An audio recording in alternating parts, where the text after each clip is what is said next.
Bonjour et bienvenue dans cette vidéo où nous allons corriger les exercices sur le théorème de Pythagore.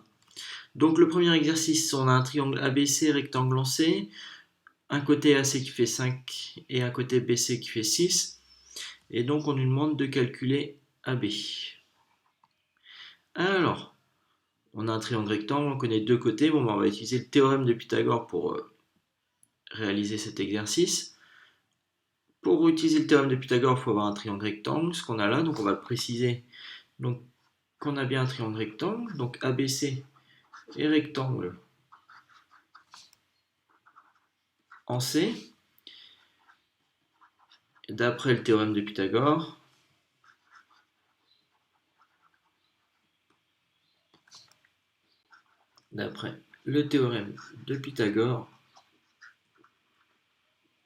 on a. Alors le théorème de Pythagore dit que l'hypoténuse au carré égale à la somme des carrés des deux autres côtés. Donc l'hypoténuse ici, bien repéré, c'est AB, celui qui est en face de l'angle droit. Donc AB au carré égale. Donc les deux autres, c'est AC et BC. Donc AC au carré plus BC au carré. On remplace les valeurs qu'on connaît. Donc ici, c'est AC et BC. Donc AB, on ne connaît pas. On va laisser AB au carré, AC au carré. 5 au carré, BC au carré, ça fait 6 au carré. On calcule 5 au carré, c'est 5 fois 5, ça fait 25. 6 au carré, 6 fois 6, ça fait 36.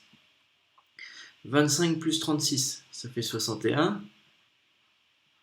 Donc on a AB au carré égale 61. Pour trouver AB, ce qu'on a dit précédemment,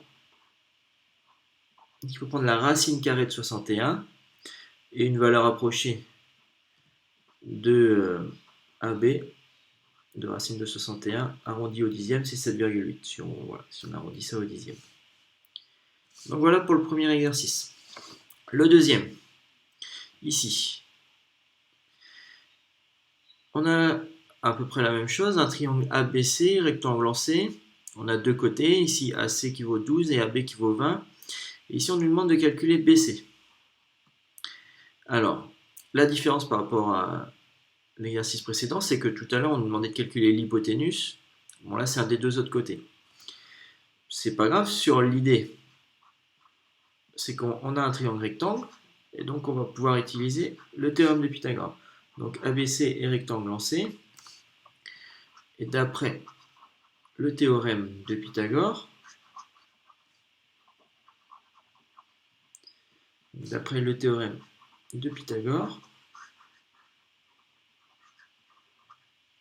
on a. Alors, on cherche toujours l'hypoténuse pour la formule. L'hypoténuse, c'est AB, celui qui est en face de l'angle droit, pareil. Donc, AB au carré égale, donc comme précédemment, AC au carré plus BC au carré. La différence, c'est que ici, l'hypoténuse, on le connaît, donc on va remplacer 20 au carré égale AC au carré, on le connaît aussi, 12 au carré, plus BC au carré. Alors BC au carré, on ne connaît pas, donc on va laisser comme ça. 20 au carré, c'est 20 fois 20, ça fait 400. 12 au carré, ça fait 144, plus BC au carré. Alors comme pour les exercices précédents, nous ce qu'on cherche, c'est avoir BC au carré déjà. Il y a le 144 qui est avec BC, nous on voudrait isoler BC. Et donc, on va enlever ce 144, donc comme on avait 400 ici, moins les 144. Alors bon, on calcule ça, ça fait 256. Donc BC au carré égale à 256. Et donc, pour avoir BC, on va prendre la racine carrée de 256. Et la racine carrée de 256, c'est exactement 16. Et donc on obtient ici BC égale 16. Donc voilà pour ces deux exercices qui utilisent le théorème de Pythagore. Connaissant deux côtés, on peut trouver le troisième dans un triangle rectangle. Le dernier exercice. Un triangle ici où on connaît les trois longueurs et donc on veut savoir est-ce qu'il est rectangle.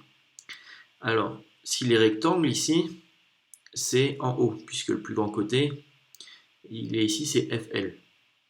Donc, ce qu'on va regarder, c'est si le plus grand côté au carré est bien égal à la somme des carrés des deux autres côtés ou pas. Donc le plus grand côté, c'est FL, donc FL au carré, c'est 9,2 au carré, et 9,2 au carré, ça fait 84,64. Donc, d'une part, on a ça, de l'autre côté, la somme des carrés des deux autres. Donc, on va regarder FO au carré plus LO au carré. Donc, 8 au carré plus 4,5 au carré. Donc 8 au carré, c'est 64. 4,5 au carré, c'est 20,25. Et donc, on obtient 84,25. Et donc, si on regarde le plus grand côté au carré, vaut 84,64. La somme des carrés des deux autres côtés vaut 84,25. Donc, on n'obtient pas la même chose. Donc, c'est presque la même chose, mais c'est pas la même chose. Donc, FL au carré n'est pas égal à FO au carré plus LO au carré. Donc comme c'est différent, on va utiliser la contraposée du théorème de Pythagore. Et donc d'après la contraposée du théorème de Pythagore, d'après la contraposée du théorème de Pythagore, le triangle FLO n'est pas rectangle.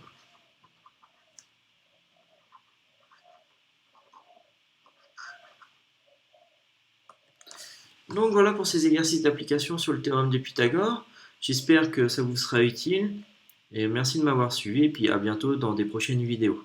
Au revoir.